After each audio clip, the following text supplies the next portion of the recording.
आपका तो चंदन की लकड़ी का थोक का व्यापार है। 3 साल पहले आपने चंदन की लकड़ी खरीदी थी, वो 3 बरसात खा चुकी है। इधर पलटवाता हूँ तो इधर दीमक लगती है, इधर पलटवाता हूँ तो इधर दीमक लगती है। और सेठ जी, जैसे चंदन की लकड़ी की खपत है, अगर उसको जल्दी बेचा नहीं गया तो आपको लकड़ी के चंदन की लकड़ी के व्यापार में आपका दिवालिया निकल सकता है। क्योंकि मैं आपका छोटा मुलाजिम हूं, आपके हाथ लंबे हैं, आपके संपर्क अच्छे हैं, तो मेरी आपको यही सलाह है कि आप अपनी चंदन की लकड़ी को कटवाने का उपाय करें, किसी प्रकार से उसको भिजवाएं, नहीं तो चंदन की लकड़ी व्यापार में आपका दिवालिया निकल सकता है। कोई चंदन की लकड़ी लेता है, 2 रुपये लेता है, तो बरसों बरस चंदन चला करता है, खपत ही नहीं उसकी। ऐसा कह करके नगर सेठ का मुनीब अपनी दुकान पर फिर चला गया। आप अपने दरवाजे पर बैठा हुआ नगर सेठ दिन भर यही सोच रहा है, नहीं चंदन की लकड़ी के व्यापार में हमको घाटा लग गया। कोई सेठ साहूकार मरता, कोई बड़ा आदमी मरता, कोई राजा वाजा मरता, तो उसी को फूकने के लिए लकड़ी चढ़ी जाती। अब ऐसे दिन भर परेशान है, कोई राजा वाजा मरता, कोई सेठ साहूकार मरता, कोई बड़ा आदमी मरता, पैसे रुपए वाला आदमी मरता, तो उसी को फूकने के लिए चंदन की लकड़ी चली जाती, तो हमारा व्यापार का घाटा पूरा हो जाता।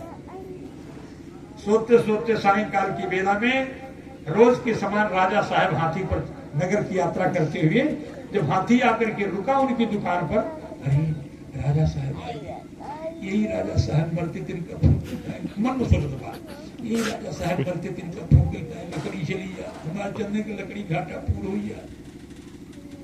और राजा साहब का सोचता है, रोज तो ऐसा ना सोचत रहे, आज जब सेठ सोचेला यही राजा मरते, इनके तो बरवे को पाके ना है, इनके चेहरों में झुर्रियों ना भरी नहीं हमका चंदन की लकड़ी व्यापार में घाटा लगी जाए।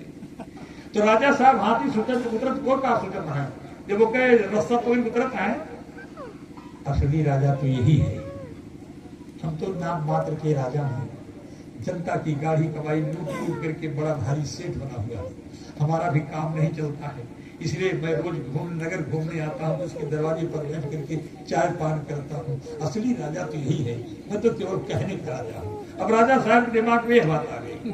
अच्छा उतरे, अरे आइए महाराजा, आइए महाराजा, आइए।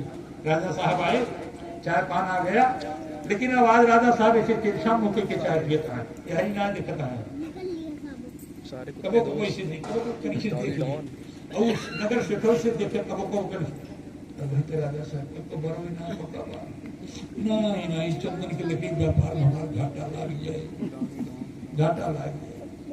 लेकिन न तो प्रकट में राजा ने कुछ कहा, न प्रकट में नगर सेठ ने कुछ कहा। राजा साहब चले गए। ऐसे रोज जैसे राजा साहब घूम करके आते तो हाथी रुकता दुकान के सामने, अरे राजा साहब आइए, हमारे चंदन लकड़ी व्यापार में घाटा लग जाए, यही राजा वाजा मरते दिन का फूके होता है, लकड़ी चली जाती।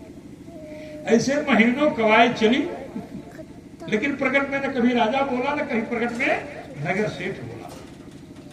एक दिन 1 महीना बीत गया। एक दिन राजा साहब अपने घर से नगर घूमने चल रहे थे, तो राजा साहब के मन में एक बात आ गई, आज कटार लेके चलूंगा, कटार इसी बख्तर बंद के नीचे छिपाए रखूंगा।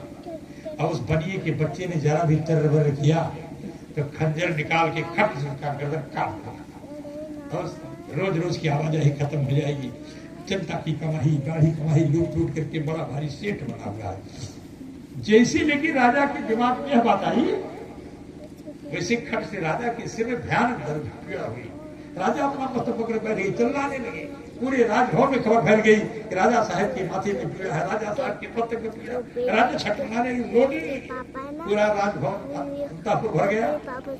मंत्री को भी सूचना गई, वो भी दौड़ा आया, पहले सबको बाहर निकाला।